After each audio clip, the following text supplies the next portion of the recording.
Are you a podcaster? Maybe you've got that big idea and you're looking for a network to join.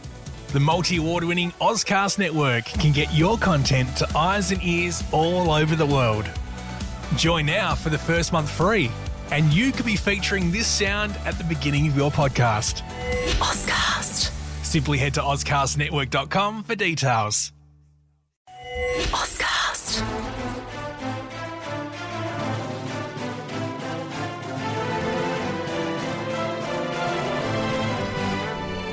Hey everyone, and welcome back. Today we're diving into some pretty fascinating stuff. You sent us a transcript, and, well, we had to take a closer look. Yeah, it's a transcript from 2019, meeting in the Oval Office. Right, with then-President Trump, VP Pence, and Ukrainian President Zelenskyy. And let me tell you, there's a lot to unpack here. Oh, definitely. Yes. Especially considering what we know now about the trajectory of the conflict in Ukraine. I mean, looking back at this conversation, gives us a unique lens, right, to kind of examine all the dynamics at play. The competing priorities, yeah. The things that maybe, well, we can see that maybe shaped the events that unfolded later. Exactly. Okay, so right off the bat, Trump, he tries to establish this casual, almost friendly rapport with Zelenskyy, claims this long-standing relationship. But honestly, the transcript doesn't really back that up. And then almost immediately, he steers the conversation toward this potential rare earth deal, emphasizing the economic benefits for the U.S. What do you make of that? Like, why focus on the economics so early on? Well, it's interesting because that emphasis on the rare earth deal, which, by the way, for our listeners who might not be familiar, we're talking about minerals that are super important for things like, smartphones and defense systems. So, it's not just some random deal. Anyway, it suggests this kind of a transactional approach to foreign policy. Yeah. Okay, yeah. I see that. Like America first, right? Exactly. Putting U.S. economic gains potentially even above, complex strategic considerations. And that seems to contrast pretty sharply with Zelensky's tone. He comes across as a lot more somber, right? Yeah, definitely more somber. Focused on the human cost of the war, which, let's be real, was very real at that point, right, and ongoing. Absolutely. And he's very direct about the need for support, for tangible support, like, he mentions air defense systems, sharing drone technology. Things that Ukraine actually needed to defend itself, yeah. Right. And he even shares, images of Ukrainian prisoners of war, highlighting the brutality they'd been subjected to. So it's like this stark reminder of what's really at stake, right, the human stakes, which seems, at least from the transcript, to be kind of overshadowed by Trump's focus on, this rare earth deal. Yeah. And it's not even just that he's focusing on the deal. It's that even when Zelenskyy tries to bring up, financial commitments, Trump's answers, they're vague. He always circles back to, potential profits from the deal, almost like security concerns are, secondary to the whole business transaction thing. Yeah, I see what you're saying. It definitely raises questions about priorities. Is this about truly bolstering Ukraine's security? Or is it more about leveraging the situation for U.S. economic gain? And I mean, the transcript doesn't give us a clear answer, but it definitely hints at a focus on deal making above all else. Right. And then there's this moment, this really interesting moment, where Trump, he compares himself to Washington and Lincoln, specifically talking about his desire to be remembered as a peacemaker. I mean, what do you make of that? It's interesting, right? Invoking those figures in this context, it could be seen as trying to control the narrative, to, shape how this meeting and his actions are perceived, both at home and, on the world stage. Yeah. Legacy. It's all about legacy and how leaders, even in private conversations like this, they're aware of how their actions will be judged by history. Absolutely. And speaking of framing, later on, Trump positions himself as this arbitrator between Ukraine and Russia, which, I don't know, considering Zelenskyy keeps saying, very clearly that the conflict is solely between Russia and Ukraine, it feels a little odd, like Trump's trying to minimize the whole aggressor-victim thing. Right. That framing is definitely crucial because it implies this, level of equivalence between Ukraine, who, let's not forget, is the victim of the aggression, and Russia, the aggressor. And it also highlights this key tension in the meeting, which is basically, Zelenskyy seeking unwavering support versus Trump's focus on, striking deals. Yeah. Even if it means Ukraine has to make concessions. Yeah. And so they get into this discussion about, continued U.S. military aid to Ukraine. And Trump confirms that it's continuing, which is, good news for Ukraine. But then he almost immediately downplays its necessity, saying he's confident in this forthcoming peace deal. Like, it's almost as if the aid might become irrelevant. I mean, talk about mixed messaging. There's definitely a potential for that there, yeah. On the one hand, the continued aid, that's tangible support for Ukraine, which of course is positive, but then downplaying its significance, it could undermine that message of, unwavering support. And who knows, maybe even embolden Russia. It's a tricky situation. Like the actions and the rhetoric, they don't quite match up. Right. And then, of course, we can't forget the discussion about NATO and European contributions, where, of course, Trump criticizes Europe for, quote-unquote, insufficient financial support. Yeah, that's a classic Trump move. And it aligns with this recurring theme in his foreign policy, this skepticism of multilateral institutions and this preference for, bilateral deals. America first, right? Exactly. But it also underscores, the strategic importance he places on Poland and the Baltic states in the context of containing Russian influence. He wants to make sure that those countries are on board. Okay, and now things get really interesting. Trump starts advocating for, re-engaging with Russia, claiming it's the only path to peace. He even mentions, future trilateral summits, even though, he acknowledges the animosity between Zelenskyy and Putin. I mean, that's a bold move, isn't it? Oh, absolutely. It suggests this willingness to directly engage with Putin, potentially bypassing all the, the traditional diplomatic channels. And it raises a big question. Is direct engagement with someone like Putin actually effective? Or does it risk, legitimizing their actions on the world stage? It's a tough call. It is. Okay, there's this kind of peculiar moment where they start talking about Zelenskyy's attire, specifically his decision not to wear a suit. It's almost like, I don't know, a cultural clash happening in real time. I'm not even sure what to make of it. Right. It does seem like this weird little tangent. But, even seemingly insignificant details can become symbolic in these diplomatic settings. Yeah. It's a reminder that, even small things can become points of contention or misunderstanding. Okay, and then just as quickly as it comes up, they move on. And they start briefly addressing concerns about UK censorship practices and, their potential impact on American speech online. Which seems totally unrelated, right? Yeah. But it's actually really important. It shows how, seemingly disparate issues, they can all get tangled up in international relations. The U.S. commitment to free speech could potentially cause friction with allies, like the UK, if their policies are seen as encroaching on that principle. It's all connected. It is. Okay, so circling back to the rare earth deal, they clarify that oil and gas aren't major components, which, further emphasizes the focus on these minerals. But there's a potential problem here, isn't there? Oh, absolutely.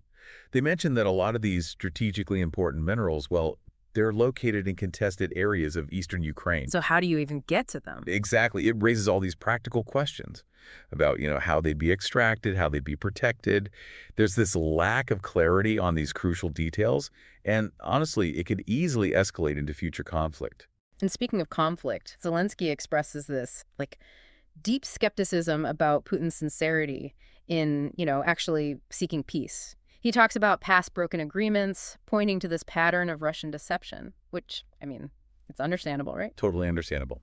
Given the history, it highlights how hard it is to build trust in these kinds of negotiations, especially when you're dealing with someone like Putin, who has a track record of, breaking agreements. But then Trump seems to have a totally different perspective. He expresses confidence in Putin's desire for a deal based on their, personal interactions. So we've got these two completely opposing views. Yeah, and it's fascinating because it speaks to this inherent subjectivity of diplomacy. How personal relationships and perceptions can really shape a leader's understanding of another country's intentions and that discrepancy. It's especially important when you consider how high the stakes are. And then the tension, it kind of starts to escalate. Trump keeps demanding these expressions of gratitude from Zelenskyy for U.S. support. But Zelenskyy, he keeps his responses measured, carefully navigating, the whole diplomatic minefield. Yeah, the power dynamics are, on full display there. Trump, as the leader of the more powerful nation, he's using that position to, extract concessions, expressions of gratitude. And Zelenskyy, he's trying to secure the support he needs, but also maintain his own, dignity and independence. It's like he's walking a tightrope. He needs the U.S., but he also needs to protect Ukraine's sovereignty, avoid becoming a pawn in some bigger game. It's a classic dilemma in diplomacy. How do you secure the support you need without becoming too reliant on a more powerful nation? or compromising your own interests. It's a delicate balance, and it's a recurring theme throughout this whole conversation. Absolutely. And as the meeting starts wrapping up, we see Pence and Zelenskyy advocating for different approaches to diplomacy. Like, Pence seems to favor strong rhetoric, Are you a podcaster? Maybe you've got that big idea and you're looking for a network to join. The multi-award-winning Ozcast Network can get your content to eyes and ears all over the world. Join now for the first month free, and you could be featuring this sound at the beginning of your podcast. Ozcast. Simply head to ozcastnetwork.com for details. Firm stance against Russia, but Zelenskyy, he emphasizes the need for concrete actions, genuine security guarantees. Yeah, and that contrast in approaches raises a really fundamental question.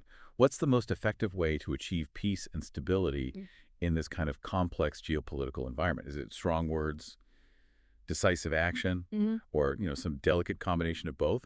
And this transcript, it doesn't give us easy answers, but it does offer some really valuable insights into the complexities of trying to negotiate peace, especially when you're dealing with, strong personalities and conflicting interests. It's a fascinating glimpse into the inner workings of diplomacy. And for our listeners, thanks for sending this our way. This has been really insightful. It really has.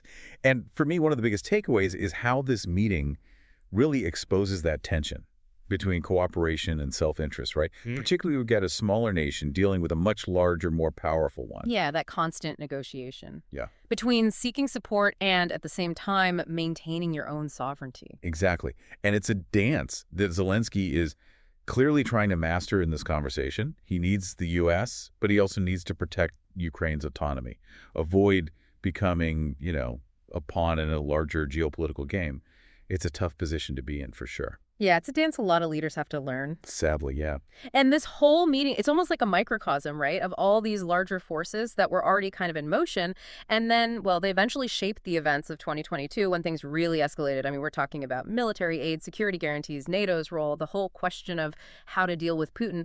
These are the exact issues that were at the heart of the international response when the full-scale invasion happened. It really is almost prophetic when you think about it. This meeting from years before, foreshadowing all these challenges the world would face. It makes you realize that history doesn't just happen out of nowhere. It's all connected. And these kinds of primary sources, well, they give us a way to really see how complex things are, the undercurrents, the things that are happening beneath the surface. And it's not just about countries, right? Diplomacy, it's about people, too. It's about understanding the personalities involved just as much as it is about the actual agreements. Oh, for sure, because you've got to navigate those power dynamics, the cultural differences, and somehow find some common ground, which is, well, let's be honest, it's not always easy. Not at all. So to our listener, thanks again for sending us this transcript. This has been eye-opening, to say the least. It really has. You know what's really standing out to me?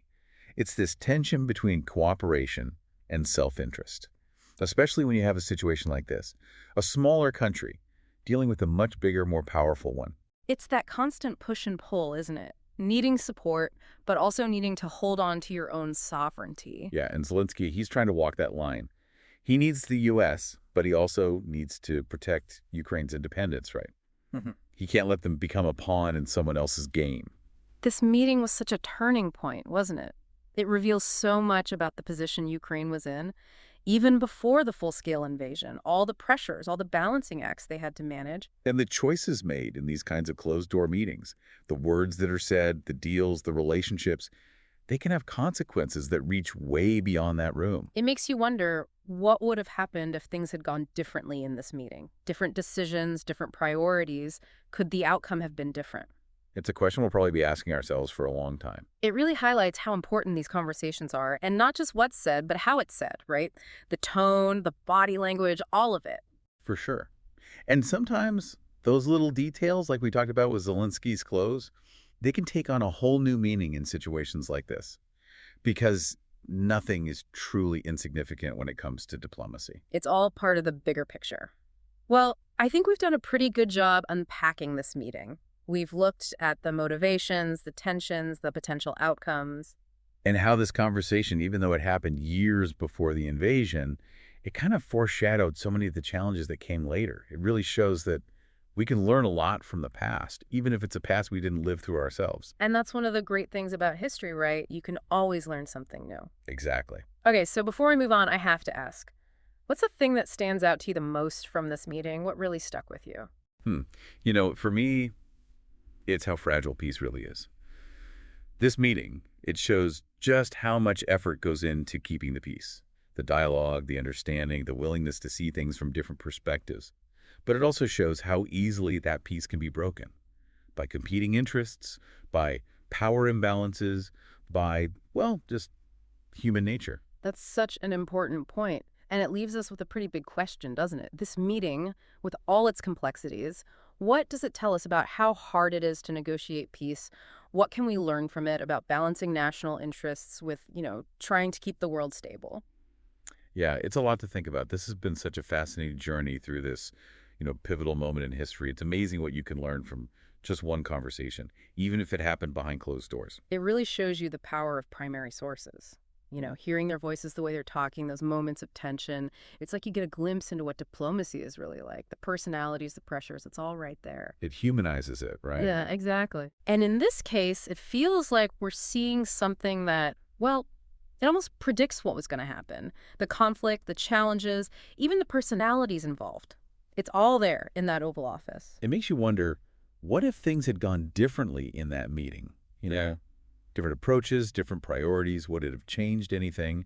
It's a question that, I'm sure historians will be debating for years to come. It really shows you the responsibility these leaders have. Their decisions, their words, they have consequences. And this transcript, it shows that very clearly. It also shows that history isn't set in stone.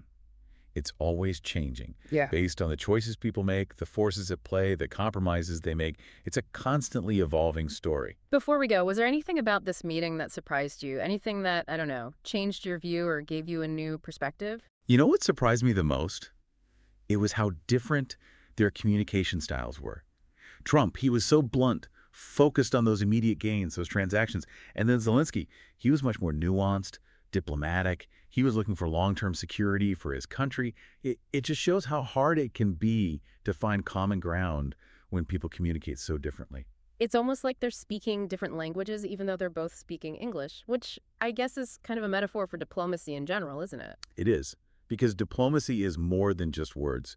It's about understanding those cultural cues, those power dynamics that aren't always spoken.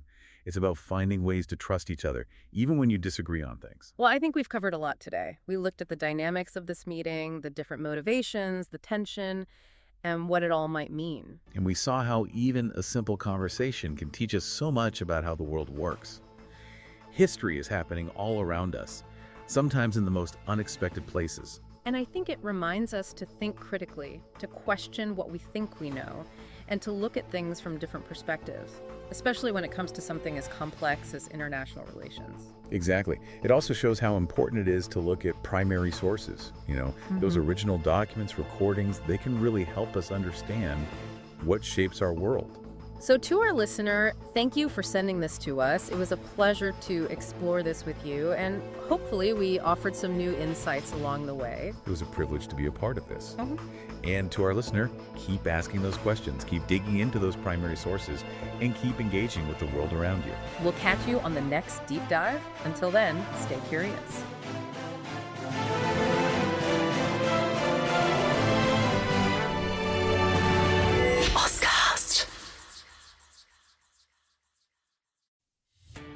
Are you a podcaster?